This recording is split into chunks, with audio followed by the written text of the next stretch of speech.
Hey everyone, we all know blockchain is changing the world, but who's actually driving it? I'm excited to invite you to the 6th edition of Meridian, a Web3 conference hosted by the Stellar Development Foundation in London from October 15th through 17th. Get early bird tickets at meridian.stellar.org with code BlockWorksPod. Special thanks to Stellar for sponsoring us. Now, let's get into today's episode.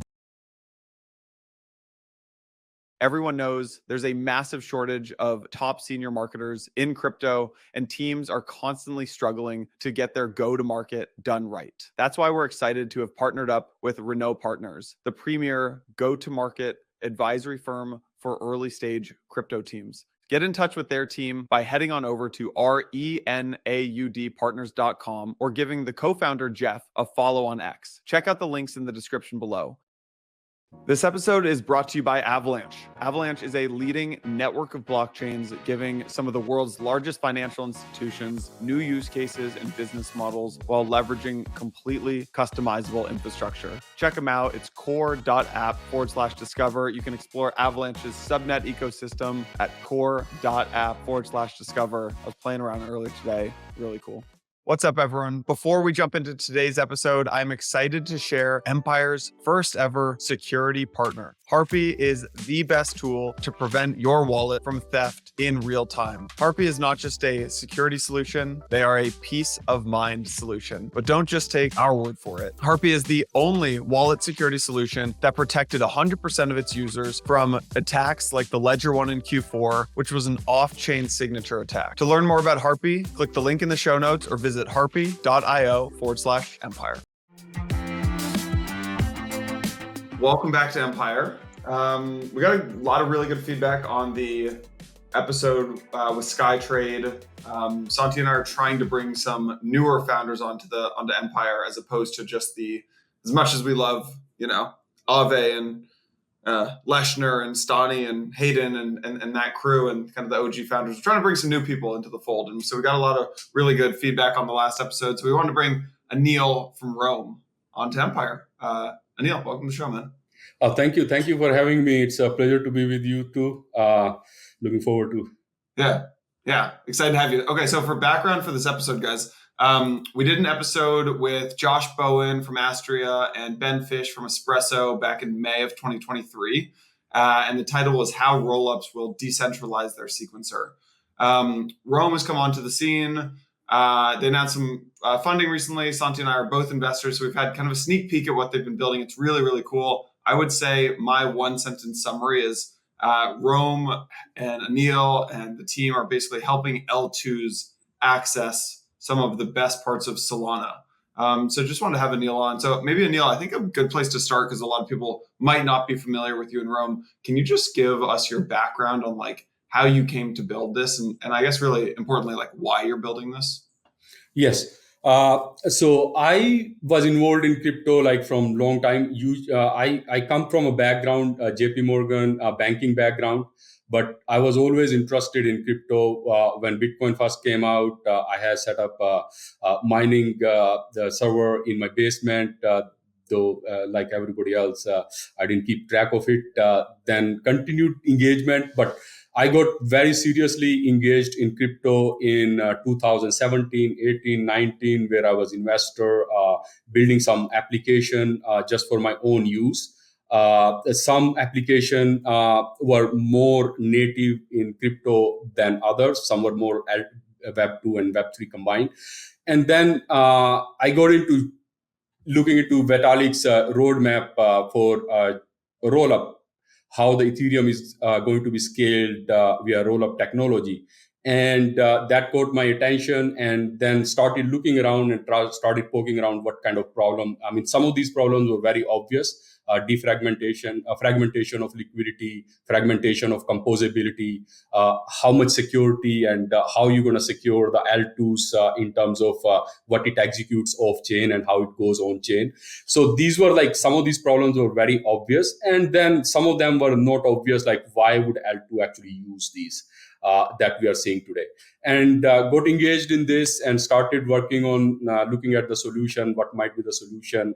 And it was very technical in nature. I come from a technical background, though I have had multiple hats throughout my life, from technical to product manager to a number of others, investors and stuff. So I kind of understood the kind of a road for the whole integration. And then I also understood the problems that what meaningful way these problems are, how meaningful these problems are for different participants. And so I worked with my co-founder Satvik.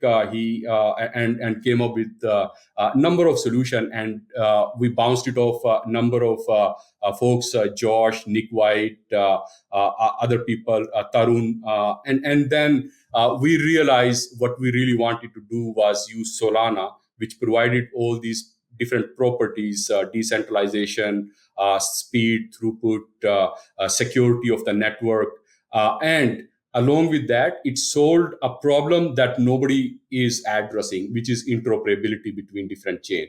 Yes, we can have layer 0, we have omni-chain that are solving that at a distant level, where you are able to do composing of transaction with different chain, but not at a very joint to the hip nature like atomic transaction. So it provided us an opportunity to at least solve this problem from Ethereum and Solana integration point of view, that these can be joined at a hip via the sequencer. And that's basically was major impetus for us to basically use and create Rome to solve that problem. Is it fair to say that, okay, so you had Ethereum started to scale, then you had this kind of like modular narrative that's popped up, and Celestia and all the whole kind of modular ecosystem. It feels like you guys are trying to kind of modularize Solana. Is that the right way to describe it? That is correct. So over a period of time, we realized what actually we were doing. So we started out as a sequencer, a shared sequencer, and create more interoperability while solving the sequencer problem. What we realized was that Solana is much more than just a sequencer for this rollup. What we can provide based upon Solana's properties, some of the best properties, which is its consensus layer, as a set of services for L2s. And it is not now limited to Ethereum L2s. Any L2s can use these services. And what we are building is shared sequencer is one of the services. Other services are that we are bringing out along with the shared sequencer are DA. So you can use Solana as a DA. We are also bringing out a fast finality layer where you have commitment via the AVS between confirmed Solana transaction and the finalized Solana transaction. So L2s can get much faster commitment of a state at the speed of Solana blocks. We are also bringing ZK coprocessor and number of other services that would be helpful for L2s to scale, which would provide like the aggregation layer. So they can get interoperability not at the atomic level, between cross rollup and with Solana, but also with the chains that are outside of this ecosystem, like you have Arbitrum, Optimism, ZK Sync, any other chain that lives outside. You can get interoperability with these layer by sort of these services that we are creating. So now our narrative is more of a modular Solana services for L2. That is what we are creating. Okay, potentially a dumb question here, but I think just maybe a good thing to do a reminder for both me personally and maybe for the audience. But why does, tell me about this idea of a sequencer and what a sequencer even does and why it's important to decentralize it. And I know Santi will roll his eyes because that's such a 101 level question, but maybe just let's go there for a second. Give me too much credit. I think, I think the basic function of a sequencer is at its core is one single function. If it provides that, you can call it a sequencer, which is ordering of transaction. If it can order the transaction, it does not have to do anything. It does not have to provide commitment of this. It does not have to execute these transactions. So all it has to do is order the transaction. And after that, it is up to the individual roll-up to execute those transactions, do the state transition, anything that need to be done. The sequencer theoretically is not responsible for that. But if you are going to be more than just ordering transaction, because ordering transaction is like you have no other skin in the game. All you are doing is ordering, and you can take the MEV, you can do a lot of other things. So you have a lot of power without doing too much. All you are doing is ordering. So sequencer need to have a little bit more than just ordering. So what we do is we provide, so in Rome, we are more of an executing sequencer. So we are not only ordering the transaction, we are actually executing the transaction and providing that commitment of ordering and execution to the end user and the rollups. So that is why it is an important function. Today we see that most of the sequencer are centralized sequencer, and I think there are a number of reasons for that. L2 does not want to give up, because there is a lot of MEV that get taken out by the sequencer by ordering of these sequencer. And once you give up your sequencing to third party or shared sequencer or decentralized sequencer, that means you have no control of your MEV, and somebody else, some third party, is extracting that value. As an L2, you would like to keep control of your MEV because you are providing services to your user, and you should theoretically have control of these MEV. So these are some of the problems, and it is very important in terms of importance of why decentralized sequencer versus centralized sequencer. Centralized sequencer has censorship risk. It can go out at any time. You have no. We have seen these instances happening in past with some of the centralized sequencer, and so we need to address these problems today. If the value of the chain is low, I think people are okay, we can go along with this. If we are going to attract a substantial amount of value to the chain, people want to know tomorrow I am not going to be left out of, I will not be censored. I will still continue to withdraw my money. I still would be able to process my transaction. The L2 would survive. The sequencer, tomorrow government is not going to come after somebody and take over that sequencer. So you need to have a decentralized sequencer, not just from your own, that the sequencer itself might go rogue, but also that third party like government entity can come in and seize the operations. It is much harder for government to take control of the decentralized system compared to any centralized where a single person is responsible. So that is why it is important to have a decentralized system that is ordering your transaction rather than a centralized system. What's the intuition to using Solana for the performance of the sequencing, where you can, and why might other teams that Jan alluded to say, hey, you don't need to go to Solana. You can just do it as we're doing it in Ethereum, and like, why bother with the extra complexity? Right. So if we look at any sequencer so far in the market, I find that it has to create a substantial amount of security that orders the transaction, that there is some force, there is some value behind this, that so all the transaction need to be secured with certain amount of security.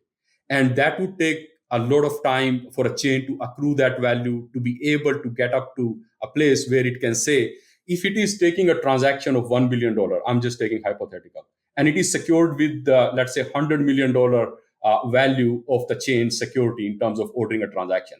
That seems like you should equivocate and order it wrongly so that you can extract that $1 billion. So you want to be able to do a transaction, a high value transaction. You would only feel confident when it is secured with a substantially higher amount of stake. So that is one reason you can bootstrap a chain and come up with hundreds of $1 billion worth of value to secure that sequencer. So sequencer at the end of the day is an L1. So you would have to come. So that is one of the. Along with that, you need throughput, you need speed, and you need well-tested system. It takes quite a bit of time for an L1 to mature. It has to go through a lot of issues, bug fixes. Solana has seen a lot of these issues, and it has fixed those issues. And it is not like it will not see some issues. It will see some issues, but it is much more mature than any other L1 that you can bring up now as a shared sequencer or a sequencer. So that is the intuition behind this, that it has existing stake, well tested, sufficiently decentralized. So Good why validated not use? system. It has an EVM. We have built our own ROM EVM. So you can run different smart contract. You can run different, and you can run it at a very high speed. So that basically all lead towards that. Okay, all roads lead towards this. That okay, we can use Solana as a state machine, and we can modularize this consensus layer and provide this shared sequencer as a service on Solana. Yeah. What are the as Solana becomes more and more popular, you had like Or, for instance, that created a bit of an issue a couple of months back in terms of identifying something that you're stress testing the network, like failed transactions was a thing. How do you think about a lot of what we talk about in the podcast is the decisions that teams might make of where to build from like a bare like L1 kind of standpoint. No surprise, we talk about Solana a lot in the podcast. We also talk about Ethereum, L1s, L2s, L3s, and so on and so forth. What are some of the things from your vantage point that inspired you to consider Solana versus maybe other high throughput chains out there? Right. So we considered a couple of them. Sui was one. Because first was like, okay, find the chains that are high throughput, one of the best in terms of state machine. Sui, Aptos, they come close. In some ways, they are better. In some ways, Solana is better. When it comes down to when we look at the security of the network, Solana has much more security than any of these chains in terms of the amount staked. In terms of validators, number of validators that are participating for ordering of transaction, execution of transaction. 1,500 for Solana, it's substantially order of magnitude more than other chains. So it has a sufficiently decentralized system, maybe not as decentralized as Bitcoin and Ethereum, but it is still a sufficiently decentralized system than any other chain that exists with the throughput. And plus the roadmap ahead of Solana is much more exciting in terms of fire dancer coming in terms of different improvements that are coming in. And so that basically lead to that we can scale along with Solana. Once we have the sequencer, you have a great amount of throughput today, and it would continue to increase as the time go by. So you are not going to be restricted in terms of future how the state machine is evolving and be able to address the needs of the L2s. Anil, I have another, what I'm sure is a really dumb question. Again, I'm going to ask a lot of those this episode. Why would you want to hand off, if you're like an L2, why would you hand off the sequencing to a third party, whether that's a Rome or Espresso or Astria or whoever it may be? Like, why are you handing off kind of the crown jewel moneymaker to someone else? Absolutely. Yeah, exactly. So, I mean, I think that is the crux of the problem for the L2s and rollups. They will not. Simple answer is they will not, right? Why should they? Unless their users or system forces them to do that, they will not do that. At the end of the day, they are losing substantial amount of capital for something their user may or may not be complaining about. So that is why we think we have to create this in a capitalistic way. The system has to be capitalistic way. So when somebody uses Rome as a sequencer, they do not give out MEV. They are in control of their MEV. We do not extract any value. We cannot extract any value because the system Rome is designed that way. You are in full control of your MEV. So that is why we think we need to solve this problem. The sequencer need to solve this problem. Yes, I know there are in industry, there are other sequencer who are like, okay, we would share the MEV between us and the rollup. But this becomes very semantic and very operational driven, like how do we calculate and stuff like that. Why not build it in such a way that you as a sequencer, you are providing service, and that service is just for ordering transaction, and everything else belong to L2. You provide additional set of services like we do in terms of cross roll, because you have to incentivize L2s to use you without taking away anything from them. So we do not take away their MEV rights. They have the full right. They control that. But we provide additional services which help them in terms of cross roll-up atomic transaction. So they can do their users or ecosystem participants, there are more apps that can come in by using cross roll-up atomic transaction.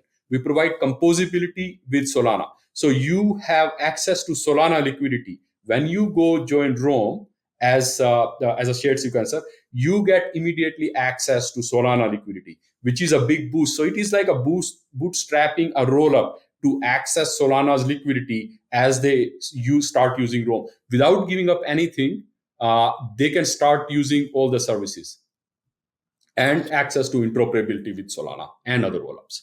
What is the business model of Rome, Anil? Like, how do you guys make money?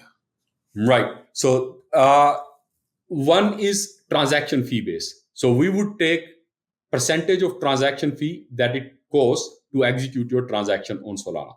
Second is premium services. So we do have premium services which allows you to access the state in a premium way. You can do so we are working on a certain other aspect of how you can execute transaction in a faster way on Solana. Signatureless, gasless. So different ways where you would have a Rome token, or you would pay premium pricing for these services, and we would allow you would have some templates that you can run for your trading application. If you have certain template between rollup transaction, Solana transaction, we would store these templates on Solana, and you are able to just submit the input parameters, and these templates would automatically create transaction that you have previously stored and execute these transactions. So this would make your transaction even faster in terms of taking advantage of whatever discrepancies exist between different roll-up states and arbitrage. So these are premium services. So these are some of the premium services we are going to bring on top of the ecosystem that we are building. And all these services would be accessible via Rome SDK. So Rome SDK is our one of the main product alongside sequencer, Rome EVM, fast finality layer, aggregation layer, ZK coprocessor. Rome SDK allows you to access roll-up state, Solana state, compose atomic transaction, cross roll-up, cross-chain atomic transaction, access these premium services, and basically use and create application much more holistic way by accessing the states. When you think about who Rome is competing against, what do you think they got right, and what do you think they got wrong? I think so. We compete in like different markets. So we are not just a shared sequencer anymore. So I would say a shared sequencer is just one of our services. We have a Rome EVM. So anybody who wants to deploy dApp on Solana, but still have the Ethereum dApps on Solana, but still have the front end of any Ethereum client like OPGeth or Orbit, you can run those clients and still access Rome EVM. You can deploy your Rome EVM. So that is one of our services. So DA, fast finality layer. So we compete in different spectrum. So in sequencer space, we are competing with, let's say, I think Espresso is more of a sequencer network, and we would love to participate in their sequencer network. Astria, Radius. So these are like in terms of shared sequencer where we are competing. Then in terms of our fast finality, look at Nuffle. Those are the product that we're competing. In terms of Rome SDK, which is more of a composing transaction cross chain and cross rollup, that is more of a omni-chain and layer zero kind of space where we are operating.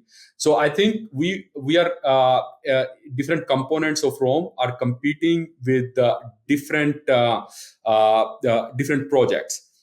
So I'll go with first taking up with the sequencer space, right? So I think in the sequencer space, I think maybe we were at an advantage because we were able to see what rollup will or will not do. what the problem would be, as opposed to, let's say, Espresso, who started like 2 years ago. So we were able to learn from some of those things that we saw in the market space happening. One was like, okay, decentralization, security of the network, throughput. It takes time for a chain to mature and your consensus layer to mature, because I see it is mostly about consensus when we are talking about sequencer. So Espressos, consensus layer based on the hotshot. So I think these are some of the things that we learned, like, okay, why not use Bootstrap? So I think these were some of the things.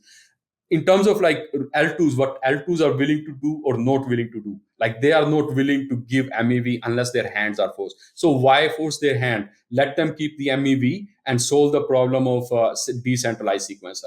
So in a hindsight, we were able to accommodate, move, and be able to adjust our sequencer in a way that solves these problems as we saw them. So I think in a sequencer space, I would say we were beneficial of seeing what was happening in the market and adjust ourselves and be able to highlight and accentuate these kind of solution to the L2s and the end user. Well, maybe I was jumping too ahead because I know you have a very ambitious kind of roadmap, Anil. Like not just sequencing, but like there's this broader kind of ability to modularize, bring on, as Yano said in the prelude, like the components that are really good of Solana into an environment that like Ethereum. I wanted to just maybe, and Yano, cut me off here if this is like going too far ahead, but I wanted to understand like your broader kind of vision for, okay, it starts with sequencing, you prove that out. What else? Like how do you envision kind of the architecture of blockchains kind of writ large of like evolving, picking and choosing, some of the best components? Yeah, I think I might be crazy in saying and thinking what I'm thinking, but then we are in this world that is a changing world. So the way I look at it, so this is, if you look at it, Solana and Ethereum, right? Combined together, you can do atomic transaction with Solana and Ethereum rollups, and now you can see that Ethereum and Solana are kind of joined at a hip. Now, and how is that enabled? It is enabled by the set of services. Shared sequencer is one of them. And then you have other services that the modular services. So that creates a join at a hip interoperability. What does it do? It creates a surface area for application to be built. Now people can take best of both worlds, Ethereum and Solana, and create application, single unified UX, which is an atomic UX that you can create application. Now we take this as one set. Now you take Ethereum and another chain, replicate the same thing that we are doing with Solana and Ethereum, do that with all other chains. Now what you have is kind of a unified blockchain, at least with Ethereum. So that is kind of the way I see how you unify all the blockchains, maybe using sequencer and creating these set of services, and that create at least a somewhat more interoperable world where you can do atomic transaction, trustless transaction, non-custodial transaction. So that is the kind of vision I have. Maybe I'm very stupid, but that is how I'm thinking about it. That okay, we do this for Solana, and maybe somebody else would do it for pick up another chain and create the same kind of solution for some other chain and Ethereum.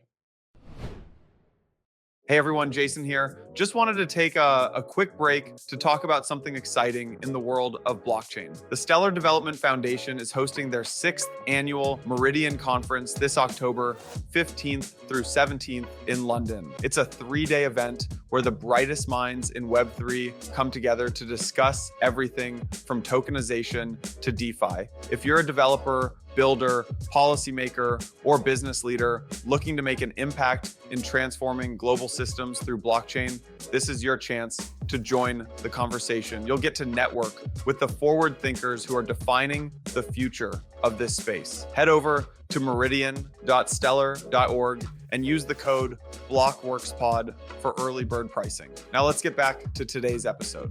Hey everyone, we all know that there's a massive shortage of top senior marketers in crypto. We've seen it over and over that teams are constantly struggling to get their go-to market done right. That's why we're excited to have partnered up with Renault Partners, the premier go-to-market advisory firm for early stage crypto teams. They help top founders tell their stories better and build great non-technical teams. They advise founders on all things marketing, including tight brand positioning, community building, social media, and building A+ internal teams. Don't just take it from us. They work with some of the top projects across Solana, Monad, Base, and many more. If you're a founder or a VC looking for support for your teams, I highly recommend connecting with them. Get in touch with their team by heading on over to renaudpartners.com or giving the co-founder Jeff a follow on X. Check out the links in the description below.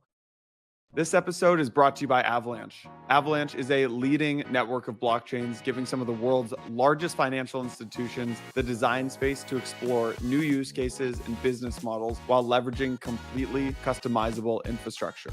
Everything that Avalanche has been building the last few years has culminated in this moment where today you have institutions and developers able to essentially have limitless possibilities with the chain. They've enabled developers to build cross-chain swaps or create gaming environments where one subnet can unlock features in another, or can use USDC as a native gas token. Onyx, for example, by JP Morgan, or Citi, or DTCC's digital assets, or the Australia New Zealand banking group, they're all building on Avalanche evergreen subnets. Really cool stuff. Big thanks to Avalanche for sponsoring this episode of Empire. Go explore Avalanche subnet ecosystem at core.app/discover. That's core, core.app/discover. Thanks again, Avalanche. For a lot of Empire listeners, your crypto is not just another number on a screen. It's part of your future. I know Santi and myself feel that way. Our security sponsor of this episode, Harpie, takes this responsibility seriously and is the only wallet security tool that shields users from both on-chain threats and sneaky off-chain signature attacks. If you've ever been in that situation where you're moving quickly, you approve something on-chain, you realize that the address might be a dubious address, or you're really hoping that you could take that back, Harpie has you covered. Harpie can redirect your assets to your self-custodied vault, ensuring they remain completely under your control, safe and sound. With Harpie's always-on monitoring, you're not just detecting threats, you're actively blocking and recovering compromised assets from malicious transactions before they can even confirm on-chain. Harpie is the only wallet security solution that protected 100% of its users from attacks like the Ledger one in Q4, which was an off-chain signature attack. So if you're serious about protecting your crypto investments, it's time to make the switch. Secure your wallet for free at harpie.io/empire. That's Harpie, HARPIE.io/empire. If you want it to be even easier, just click the link in the show notes. I want to revisit a concept that you said earlier, which is you kept saying you keep the MEV. Listeners should go back and to that discussion that we brought on Kyle from Multicoin, and we were talking about like what is the most valuable component of blockchains. L1s is MEV. There's different types of MEV, right? Malicious, toxic. Hopefully you clear that out, stuff like deflow, stuff like that, you know. But still, MEV is going to be a far greater revenue stream than fees themselves. So I guess that's why sequencing becomes so important, right?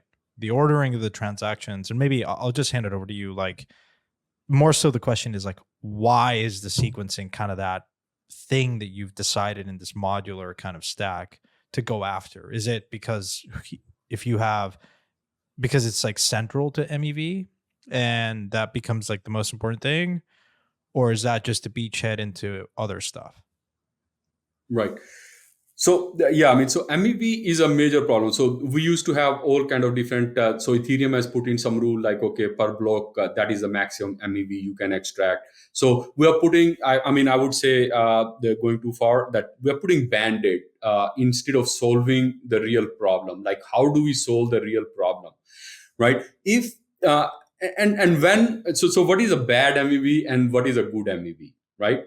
So let's say bad MEV is where you are taking a transaction and putting it in such a way and that it get worst execution or bad execution, that you are layering it in a way that put it at a disadvantage.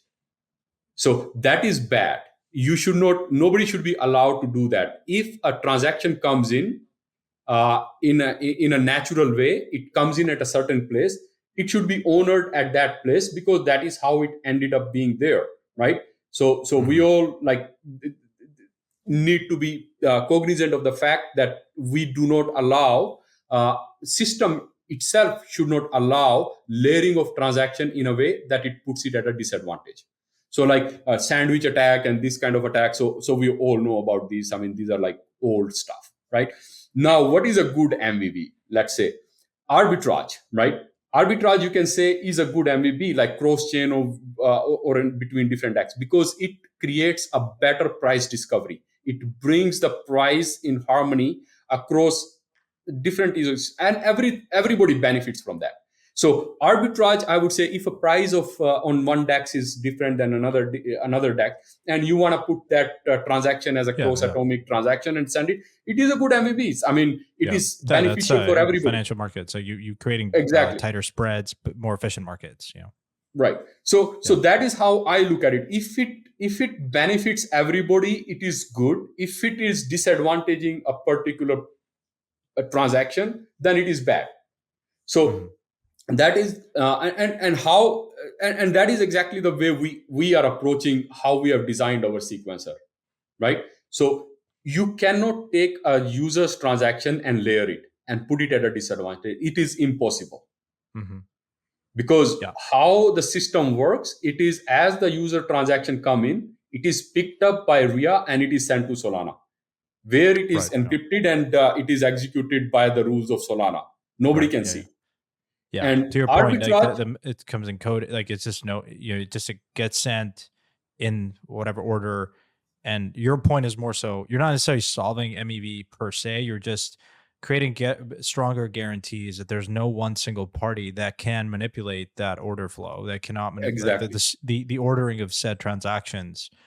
How those transactions come in might have some MEV attached to them, to your point around solving some sort of like an arbitrage type of trade or whatever.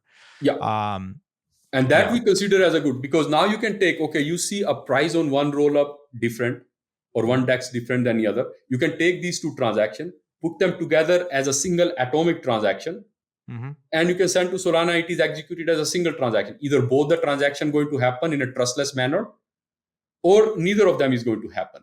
So that is a good, because it creates the price discovery across the system. So that is, in our view, is a good MEV, and it should be encouraged and allowed. And people should be able to make profit with this. How do you, maybe this is a very basic question. So the transaction comes in, say from an L2, comes in, gets routed to Solana, gets picked up.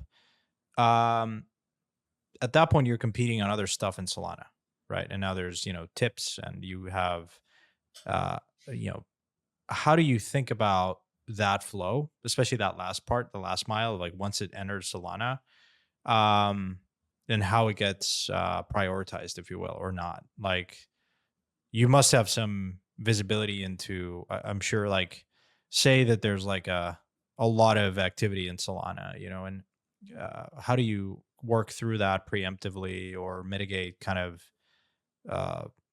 some sort of failure? I don't know if this is actually possible, but I don't know if the question makes sense. No, it does make sense. So basically, so rules of Solana applies to all transaction. So if a user want to send with a higher tip their transaction, they can. So if they are using, let's say, Rome SDK, and they want to send a transaction with a higher tip so that get executed, yes, you can do that. Then it comes to, in terms of hotspots, right? Because each L2 is its own smart contract on Solana. So the hotspots are all distributed. It is not one single ROM contract where it would create the hotspot. If an L2, so the L2 genuinely may have a lot of activity and it may slow down the processing. So same rule would apply, that even if the L2 was operating by itself, and there were a lot of transactions, but it is not being clouded or it is not being disadvantaged by some other smart contract.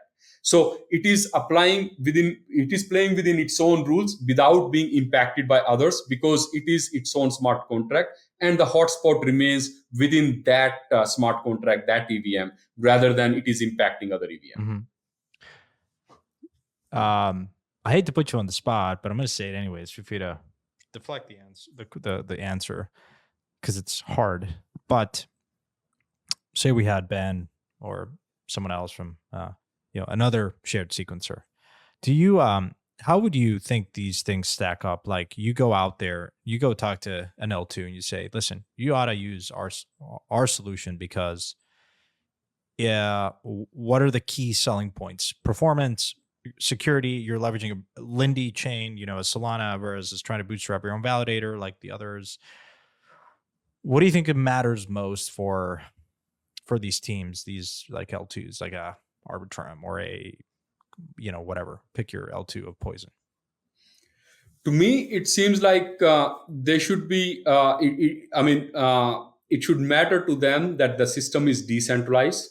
It has high security, immutable, so that, and it is that they're not, I think they should not feel that they have to give up anything to gain these properties. Yeah. And then running cost, and that should be comparable. I think if they have to pay substantial amount of money to get this access, I think they would probably equivocate whether they go with this or not. So I think that cost has to remain low. And we feel Solana is balance of all these things to provide low cost, immutable, decentralized, high security ordering of transaction. Yeah. So I would say, like, this is what you would get. You will not give up MEV. You would gain interoperability with Solana and other rollup, and you get far more services from the ecosystem, Right. fast finality layer, aggregation, and you still have the settlement on Ethereum. So. And if you wanted to access, so we are going to announce, maybe this is alpha, we are partnering with Celestia to provide DA layer, those roll-up that want to use Celestia for DA. So that announcement is going to come out. That's more on the cost. Yeah. On the yeah. That's really interesting. Across those dimensions, what do you think resonates the most for teams making that decision? Is it, is it the security, I would argue that, like, for others, if you're trying to from the ground up build a like decentralized layer of sequencers, like that's just less proven, right? Yeah. And the security is just lower, right? I mean, I guess there could be a minimum viable security that you could argue is enough and you get comfortable with that, but certainly not going to match Solana day one. Absolutely. Across Nakamoto consensus, stake, whatever you want to. It's not a security is a broad-based term that we use constantly in the industry, but we don't necessarily agree with, right? But Nakamoto consensus for all intents and purposes, right? Yeah, I think that is absolutely correct. It takes a period of time from you start to get a chain to a level where Solana is today, or even less than Solana. Let's say, okay, we don't really need that kind of security, that much security as Solana is providing, right? It still takes for chain to mature, to remove the issues and have enough conviction in the market to stake enough money in that chain so that it is securing that network, the security of the network. It is not on a day one or even 1 year later that you can create the kind of commitment, because if your chain is only 10 billion worth, if your sequencer is only 10 billion worth, it is the value that is securing your sequencer network. Then it would not be possible to have $100 billion worth of other chain using that as a shared sequencer.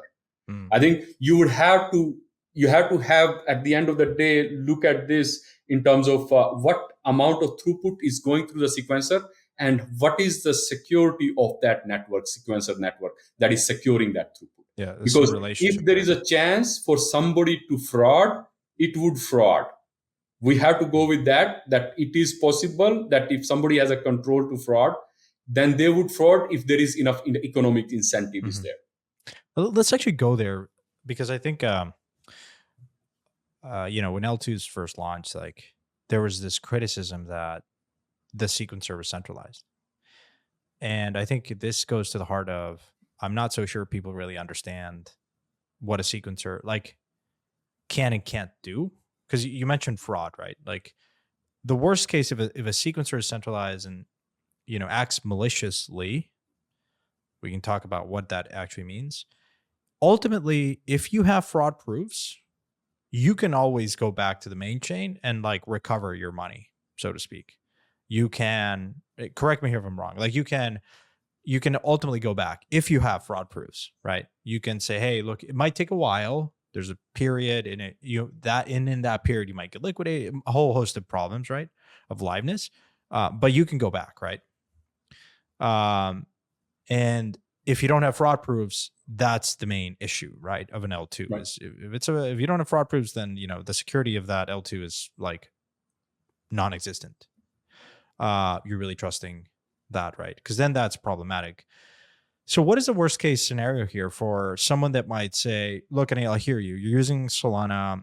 It has far more security than probably you're going to need for a while. And the performance and the cost is going to be there as far as we can see, especially with FireDancer. What, like, is security an oversell? Is it something that, like, it's more so like how you partition the economic gains that are being captured by one entity into hundreds or whatever by decentralizing, but from a security standpoint, it doesn't really matter much. It's just like who captures that fee, who captures that, right? I'm trying to play devil's advocate. I'm curious if No, you have a no, response this to is that. a very good question. So yes, with fraud proof, maybe somebody would pay you. Somebody should pay you if there was you provide the fraud proof. But I think the security is not just that you get your money back, right? Security is also censorship. Somebody can block your transaction, right? At a Yeah. sequencer level, if it is a centralized sequencer, they may not let your transaction go through. They may hold it for a period of time and then your transaction fail. It's a holding hostage problem here. Yeah. And if your transaction doesn't go through at that time, something bad was happening somewhere, like say some world was blowing up somewhere, and you could not get your transaction through. That could be a substantial cost to you. You may be trying to get your ETH over to Ethereum and put it on some sacks and sell it and whatnot. You might eventually be able to trying bring it do back so to many Ethereum things. L1, but you're going to be liquidated and the value is zero. So Exactly. for all intents and purposes, practically it's the same. Exactly. I see your point. Yep. Let's transition more into more fun stuff. So like you've been at it for a while. Like, when I first met you, as soon as you said JP Morgan, it's like, all right, well, we saw eye to eye then and there. I committed on the spot. Yeah, we saw it. Yeah. As someone, you've been building systems for a long time, maybe just more transition the conversation into like, what is your general interpretation of crypto? Like, I feel like a lot of people might be listening, hearing this video and be like, identify with you. They've been at, Cisco, they've been like building systems for a long time, and they may or may not be on the fence about crypto. They may not like it. They may have really strong opinions about, this is just a database and there's no need to kind of work through all of this. But like, what really like drives you to build in the space? What motivates you to come in and do what you do when you could be doing so many other things? And then the second part of the question is like, what has surprised you the most about building in crypto now that you kind of took the leap forward? You've been at it for a while. Right. So intrinsically, I mean, I'm attracted towards decentralization, free market, free, not being controlled by, like, you can do just like anybody else what they can do, right? So I think crypto is kind of a sense of that. It is a distributed database of records, right? And anybody can participate, anybody can build. It is a free enterprise, not controlled by, theoretically at least. I mean, there are some controls here and there when we look at some things, but it is not controlled by, anybody can participate. Like I can come in and I can start building my enterprise on this blockchain, on this ledger. So I think that kind of like, and it provides like, it is a freeing. So if we look at it, right, I've been in the corporate world for a long time, right, where your tunnel vision. You are looking at one thing, and at the end of the day, you feel constrained. You cannot use your all your talent, your energy uh, into the way you see things. But crypto allows that, so it kind of freeing. It is a freeing environment. It is like a freeing of a human spirit, right? Where you can come in, start doing things without being constrained by anything, right? And you can create it, and you would see result. You create good, you get good. You create bad, you get bad. I mean, it is reciprocal. It is not that anybody can just succeed by doing bad thing, right? Though there can be some instances, right? So the way I look at it, so this is kind of a freeing of a human spirit. That is the kind of vibes I get when I am in crypto.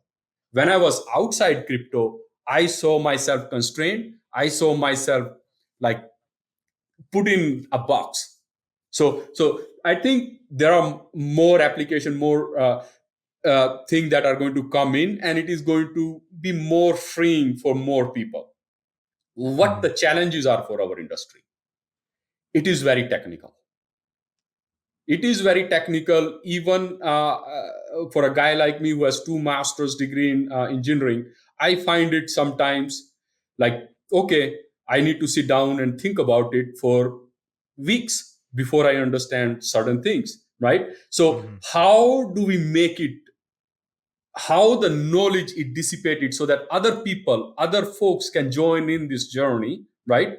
Make it simple, get more educational content out, get more simplified educational content out. So I think that kind of things allow people to, like, today we have like my 11-year-old, well, when he was 7, so he started building games using components, blocks, different things, and that he could create games and then play those games, so like in Roblox and stuff. So we need to make like some of these things in crypto where people can build these applications just like that, right? So people can come in, play around, and those kind of things. So I think that is the kind of thing I see, that okay, where we have challenges that it requires almost uh, PhD for you to understand sometime some of the core concept. So there need to be more people creating easily understandable contents, and allow people. I think the access to the blockchain and everything else is there. I think that if we can address, I think that would go quite a long way in terms of getting more people into crypto. Like UX, we talk about, then this education, how people can simply come in and build application. So I think that is where I see. And I think more people experiences, more freeing they are, I think more they will talk about it. Yeah, definitely.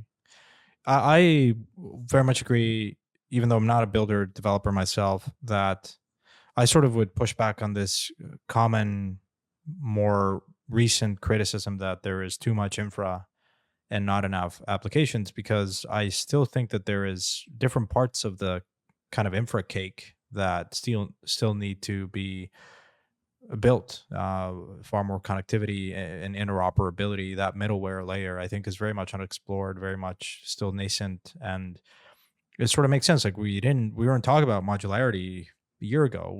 Now that sort of that unbundling of blockchain functions requires more investment and innovation at that layer, right? And exploring all these different combinations, permutations.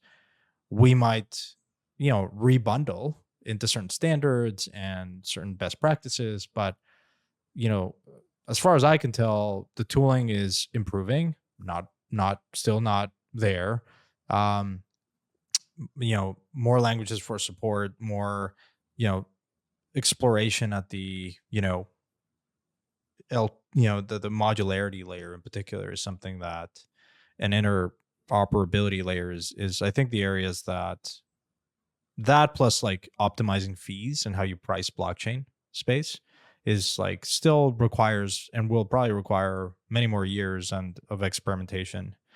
And so, yeah, like I think that's just my 2 cents I on absolutely what agree you with you. said. Yeah.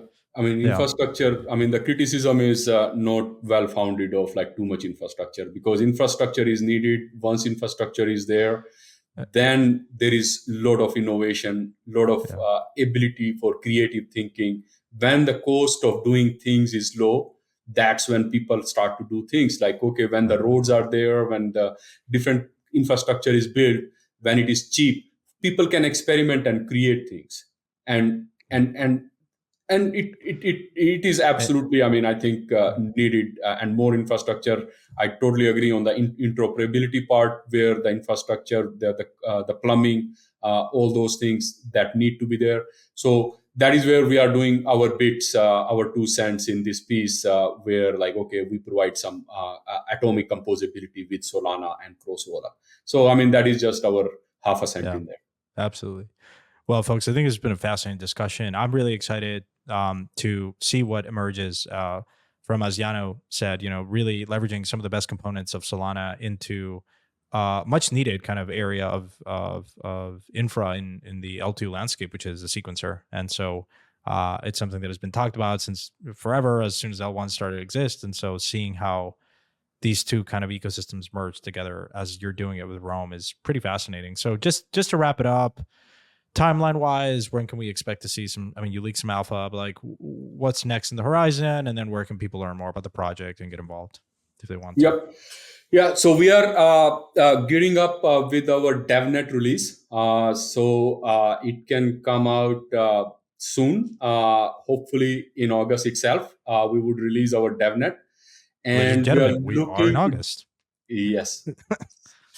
And then hopefully we can get our mainnet out early next year. Okay. Like January, February, when I say early Q1 25, and testnet from now to then.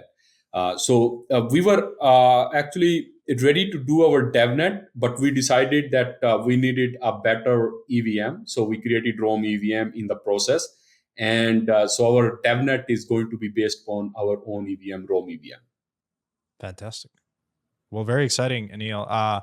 Best way to get a hold of you, the project, development, Discord, Twitter, Telegram? Right now it is Twitter. So we just got a community, because right now we were, so far we were heads down building. It was all engineers building. So we just got a community manager hired, and we are setting up our Discord. So that would be out there. So right now it's just Twitter. All right. Yep. Awesome. We'll link that in the show notes. Anil, awesome having you on. I've really enjoyed our private discussions. We want to bring that more to the public space and hope people find this topic interesting, and one that may not be as appreciated. But if you talk to builders, if you talk to, you're in these L2 communities, the sequencer is central, and it's a very important component that is very much being worked on. So great to see you guys come on and share your vision. So we'll definitely be following closely as testnet and hopefully mainnet launches soon. TM. Yeah, thank you for having me. It was a pleasure talking to you both. Thanks, Anil. Hey everyone, big thanks for watching today's episode. Wanted to just quickly remind you about the Stellar Development Foundation's 6th annual Meridian conference this October 15th through 17th in London. This is an incredible opportunity to network with the forward thinkers who are defining the future of this space. Head over to meridian.stellar.org and use the code BlockWorksPod for early bird pricing.